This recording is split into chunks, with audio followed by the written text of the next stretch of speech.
Good evening, I'm Camelia and this is KiniNews. PAS has broken UMNO's heart by choosing to cooperate with PN in GE15.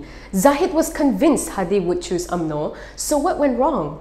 Hadi explained his party's decision today by comparing the cooperation with UMNO to eating an unripe fruit. PAS President Abdul Hadi Awang has revealed why the Islamist party has chosen to work with Perikatan Nasional instead of UMNO. In a Friday lecture in Marang, Terengganu today, Hadi said PAS finds it burdensome to accept UMNO, which he deemed to be a murky party. Mengapa PAS tangguh kerjasama dengan Perikatan Nasional? Kerana Perikatan Nasional ada kru. Kekerahan dia apa? Penerima rasuah tak selesai lagi. However, Hadi admitted that UMNO-BN would be a better alliance for PAS to achieve an easy victory, as the coalition has many supporters. However, he said at the moment PAS wishes to close ranks with PN to fight bribe givers and takers. Tapi kita tak gopoh. Macam buah durian lah. Jangan kait cepat sangat. Kalau kait cepat sangat, dah masuk lagi, makan kembur perut. Ini sebab ucap murid kembur perut ni lah, biar masuk betul-betul dulu. Saya tahu. Ada orang PAS ni tak tahan, liur nak dah tau. Nak makan pengak durian. Liur nak dah. Durian mentah lagi. Kena sabar dulu, biar masuk balik dulu. Yesterday, the Marang MP said his party is also finalizing seat negotiations with PN. Of all people in Pekan, the UMNO division there has put forward Najib's name to be an election candidate. However, the state UMNO chapter has yet to receive information on this. Pahang BN chairperson Wan Rosdi Wan Ismail said he has yet to receive complete information regarding Pekan UMNO's proposal to nominate Kajang prison inmate Najib Abdul Razak. During a press conference in Kuantan today, he said he will refer the matter to the Election Commission and the state government legal advisor should there be any nomination. He was asked to comment on Pekan UMNO chief Zamri Ramli's statement yesterday, which confirmed that Najib's name was among 5 candidates presented by the division for the Pekan parliamentary seat in GE15. Zamri reportedly said there was no plan to field Najib's children to contest in Pekan if the incumbent MP loses his eligibility to defend the seat. Najib is serving a 12-year jail term at the Kajang prison in Selangor after the federal court on August 23rd upheld the conviction and prison sentence against him for misappropriating SRC international funds amounting to 42 million ringgit. In addition, he was slapped with a fine of 210 million ringgit. Earlier, Wan Rosdi, who is now the caretaker Pahang Menteri Besar, announced the dissolution of the State Legislative Assembly. When asked about the candidates that will be fielded by BN in the election, Wan Rosdi said the matter would be decided at a later date. Political observers and analysts have asked the opposition to band together and stand a chance to beat UMNO in GE15. However, with PKR's statement yesterday, a united opposition appears unlikely. Jomo Kwame Sundaram has urged the opposition to explore the possibility of working together in GE15. The prominent economist said the opposition could do this through an electoral understanding, despite their differences. He said that way they will not need to resort to a more time-consuming electoral pact or to the extent of inking an electoral agreement. Jomo said the opposition needed to set aside their differences in order to form a united front. Jomo is a former member of the Council of Eminent Persons under the previous Pakatan Harapan administration. Yesterday, PKR Communications Director Fahmi Fadzil clarified that his party has no intention of cooperating with Gerakan Tanah Air or Perikatan Nasional. Recently, Harapan was in discussion with MUDA and PSM for cooperation in facing the upcoming polls. On Wednesday, political analyst Muhammad Agus Yusof suggested that Harapan, PN, GTA, MUDA and Warisan form an electoral pact instead of the controversial Big Tent. Agus warned that failure to form a united front would cost them the election, and the parties would only have themselves to blame if this happens. Anything but UMNO is a slogan we often hear when election season comes around. But this year, it's going to mean more than just UMNO. Here's Haris Ibrahim to explain why. Lawyer and activist Haris Ibrahim has expanded his popular slogan ABU, which stands for Asalkan Bukan UMNO or Anything But UMNO, to include Azmin Ali and Zuraida Kamarudin.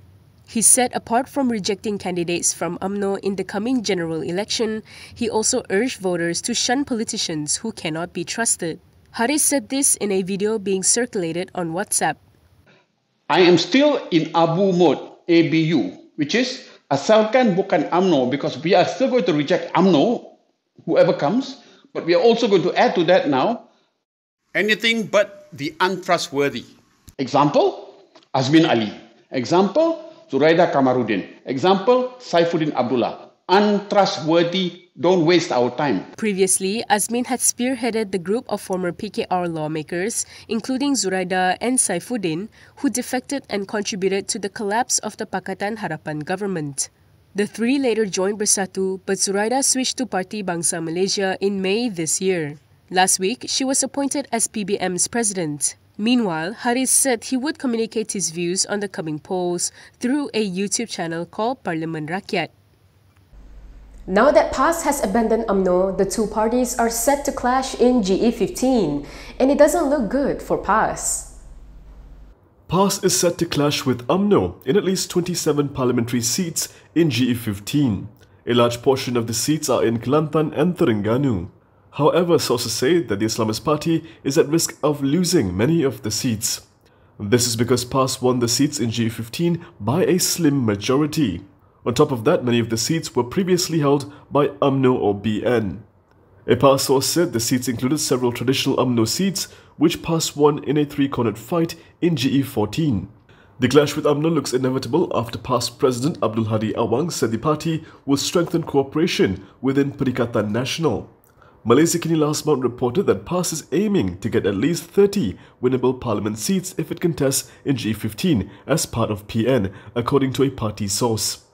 According to a PAS source, initial negotiations showed that the party will get at least 25 of those seats. Bersatu and BN are not working together at the central level. However, in Sabah, it's going to be a different story as GRS sticks with BN. Gabungan Rakyat Sabah will continue their cooperation with BN in the 15th general election. This is according to GRS chairperson Haji Muhammad Noor. Haji, who is also Sabah Chief Minister, said the GRS and BN cooperation was what the people wanted and had translated into positive outcomes for the people during the last state election. He added that it would allow for the MPs from Sabah to champion the state's interests at the federal level. According to the Vibes, he said that the decision was made during a GRS leadership meeting at Kota Kinabalu yesterday. However, Haji did not specify how the 26 parliamentary constituencies in Sabah and Labuan would be divided among BN and GRS. GRS is a formally registered political party which acts as an umbrella for Sabah Bersatu, Parti Solidariti Tanah Airku, Parti Bersatu Sabah, United Sabah National Organisation and Sabah Progressive Party. Although UMNO and Bersatu national leaders are openly hostile to each other, their respective Sabah chapters enjoy relatively good relations. PAS is expected to use the PN logo in GE15 except in 3 states. PAS Deputy President Tuan Ibrahim Tuan Man said his party will use its own logo in the 3 states it currently leads. The 3 states are Kelantan, Terengganu and Kedah. Harakah Daily quoted him as saying that they will probably use the Perikatan Nasional logo in the other states. He added that this will be brought up to the attention of PN's leadership. Previously, there have been suggestions from PAS members for PN to use the PAS logo in G15. PAS leaders had said that the PAS Moon logo is better known than the newer PN logo.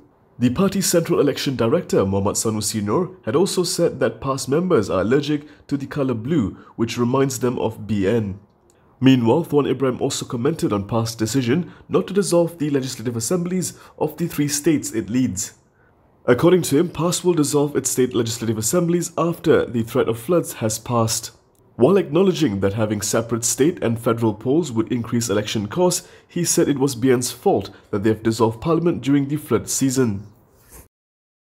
And now we have a sponsored segment brought to you by the National Recovery Council. Organised by NRC and MASA, the National Recovery and Social Inclusion Seminar was held in Everly Putrajaya on October 13. The seminar was officiated by its chairman, Tan Sri Muhyiddin Yassin, and he has further explained that the seminar is relevant especially at a time when the country's economic landscape is challenging. Menyediakan platform kepada pemegang taruh dalam kalangan ahli akademik, pemain industri, pembuat dasar dan masyarakat sivil untuk mengumpulkan cadangan-cadangan input berkaitan dengan pemulihan ekonomi negara. Keduanya ialah mengupas isu-isu dan cabaran berkaitan aspek sosioekonomi untuk merangka strategi yang menyeluruh ke arah kesejahteraan sosial dan juga kemakmuran ekonomi. Dan ketiganya ialah memperkasa agenda kemampanan ekonomi Malaysia yang lebih inklusif dan lestari. He also mentioned that the Council has proposed an integrated system for the distribution of aid for the people and cutting the red tape. Dengan mengintegrasikan data penerima yang layak daripada semua agensi dalam satu sistem yang sama, maka proses penyaluran bantuan termasuklah subsidi dapat diselaras dan diagihkan secara telus dan cekap dengan seberapa cepat yang mungkin kepada golongan sasar. Mekanisme ini akan berfungsi sebagai jaringan keselamatan sosial yang dapat mengenal pasti bantuan jangka masa pendek, sederhana dan panjang kepada rakyat yang layak yang memerlukan bantuan. And that is all from me today. For more stories, you can go to KiniTV.com. You can also follow us on Instagram, Twitter, YouTube, and Facebook for the latest news updates. If you'd like to support independent media, do consider subscribing to MalaysiaKini.com. I'm Camelia. Thanks for watching.